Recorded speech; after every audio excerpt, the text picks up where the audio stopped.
Good morning all. Once again I am there with you for Standard 9 Beehive book and CERT syllabus. Lesson number 2 poem Wind. What is the name of the poem? Wind. It is actually written by Subramanya Bharati, who was a Tamil poet, and he was well known for his patriotism. He was a great poet. But this poem was so liked by A.K. Ramanujan, who himself was yet another Kannada and English poet. He is also well known for translation of beautiful poems, classical poems as well as modern poetry. So let me start reciting the poem for you and you listen to it. The poem I have noted down on the board. So let me recite the poem first, then we will go for the explanation. It's a very simple and sweet poem which conveys the message that as wind, fierce strong winds, they destroy everything sometimes. If there is a wind with great force, then it will destroy everything. It will turn the pages here and there, it will turn the pages, it will just throw the books on the shelf, it will just even damage or destroy the buildings, roofs, tiles, everything. Trees, lampposts. So here the wind's power is shown. Wind we all want, it's a necessity of life, but when it changes the form or the phase, then it may turn destructive also. So here in this poem the message is given that wind is like the symbol for adversities of life. In life also we face challenges and problems, but we have to overcome their difficulties, problems, challenges. We have to see and focus on the solution, not the problem as a whole. So our focus should be on the solution. So this message is given to us in a very nice manner by Subramanya Bharati, the great Tamil poet, and it is translated in English to us, again I repeat, by A.K. Ramanujan. So let me read it. Wind comes softly. Don't break the shutters of the windows. Don't scatter the papers. Don't throw the books from the shelf. There, look what you did. You threw them all down. You tore the pages of the book. You brought rain again. You are very clever at poking fun at the weaklings. Frail crumbling houses, crumbling doors, crumbling rafters, crumbling wood, crumbling bodies, crumbling lives, and crumbling hearts. So let us go for the explanation. Wind comes softly. The poet is asking the wind that you come softly. No need to come with such a great force. Don't break the shutters of the windows. You are coming at such a great speed that you are breaking the shutters of the windows even. Don't scatter the papers. My papers all they are scattered here and there because of the fierce strong winds. You throw down on the books on the shelf. See, you threw down the books on the shelf. The books are coming down, the papers are scattered, the shutters of the window are broken,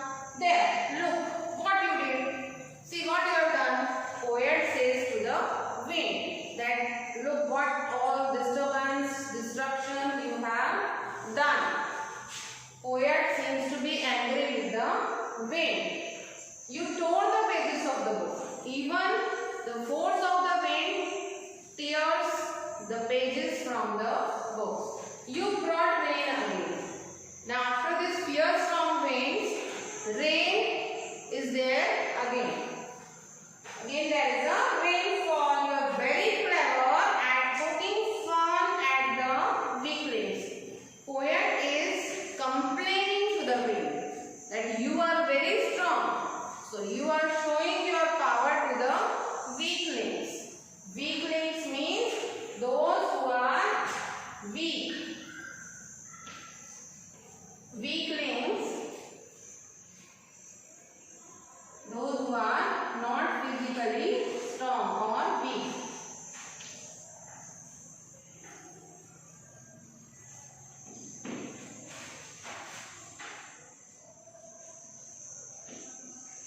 Those who are not physically fit or strong.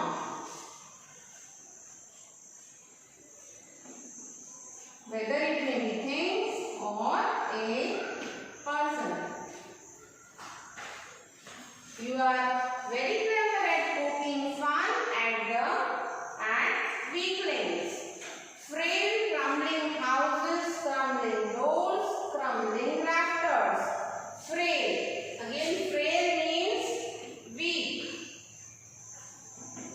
Frail means W-E-A-K. Weak, crumbling houses, crumbling doors and crumbling rafters. Crumbling means collapsing or decaying. Means it is slowly destructing or finishing, collapsing, finishing or decaying.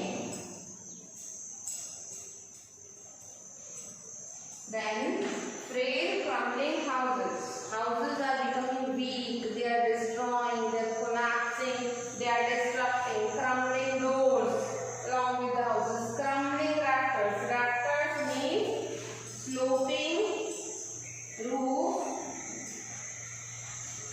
supporting a beam.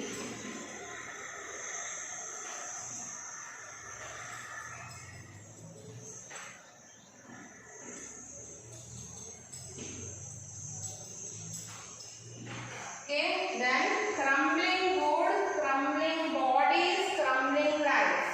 Everything is crumbling by the force of the wind, right? Crumbling wood, the wooden things, maybe the furniture, crumbling wood in the forest, everything is decaying and destroying. Crumbling bodies, our bodies are also crumbling. Crumbling lives, slowly, sometimes the force or the fierceness of the wind, it shatters or ruins the lives of the people. Crumbling lives and crumbling hearts. Wind can be sometimes so strong that it destroys or takes our lives too.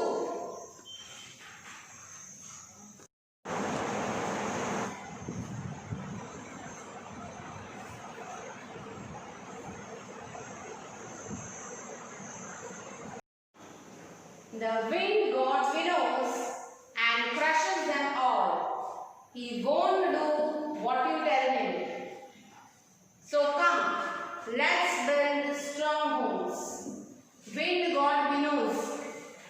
Wind is considered to be a god here.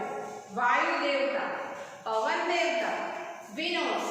Like your mothers, they are just separating the grains from the husk. Winnows means to separate grain from the husk. To separate grain from the chaff on the husk, like in paddy, and crushes them all. Wind god just blows us like this, winnows us like this and crushes us He won't do what you tell him. Whatever a teacher, for example, says in the class that be quiet, then students may make more noise. Students like to do everything which is told no to them because they are adventurous. They feel thrill in the things which are prohibited, told no. Here also, wind is like those students. Wind is not doing which anybody tries to tell him. If wind is told that no, don't blow so fiercely, then wind will do just the opposite. He won't do what you tell him. So come, let's build strong homes. So wind will not listen. But what we have to do? We have to make our own homes strong enough so that wind does not collapse or blow them off. So let's join the door firmly. We have to put our door tightly. We have to shut the door tightly. Practice to form the body. Form means to make strong. Form. To make strong. Here, what we have to do to manage or find solution to face the problems in our life, what we have to do? We can't keep on blaming the wind. Like we can't keep on blaming and complaining about our life. We don't have this, we don't get this, we didn't get that opportunity. We have to practice to make ourselves strong. Here symbolization is there. Like house, door is compared to ourselves. We should make ourselves strong. Our body we should make firm. So it stands in times of adversities, problems. We have to, let's join the door firmly, practice to form the body. Make the body strong, make the mind strong, make ourselves strong and shut the door to all the negativities of the world. Make the heart steadfast. Steadfast means determined. Make the heart steadfast. Steadfast means, again I repeat, which is determined. It can't be shaken. Then do this and the wind will be friends with us. Now, if we do all these things, we will make our mind, body strong. Then our problems will be afraid of us. They will automatically turn into solutions. We will learn to see, to focus on the solutions and not the problems. So, by making our heart, mind, body strong enough, wind will also become friends with us. Our adversities of life, we will know how to deal with it and manage it. The wind blows out weak fires. Always you have to remember that somebody is weak. It will be torn down or broken soon, very easily. We have to learn to be strong. If we are weak, then somebody is able to easily overpower us. So we have to learn to make ourselves strong. If we will be weak, we will be easily blown out by wind. He makes strong winds, strong fires roar and flourish. So let's see the meaning of roar. First, roar means thunder. And here flourish means to move ahead. Flourish, to move ahead.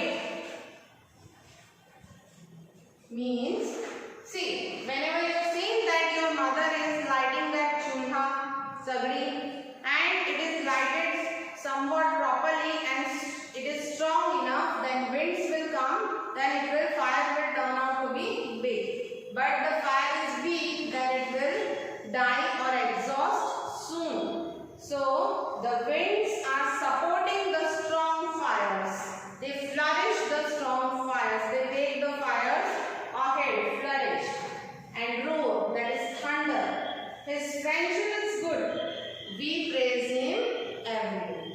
So if we make friends with the problems, friends with the difficulties, friends with our limitations, then we have to praise these things every day.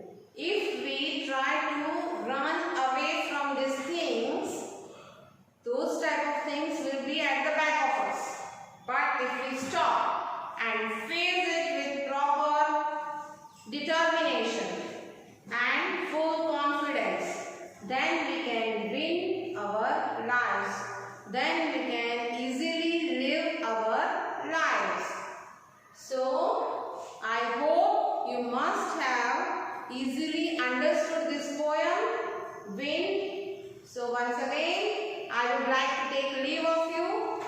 If till now you have not liked my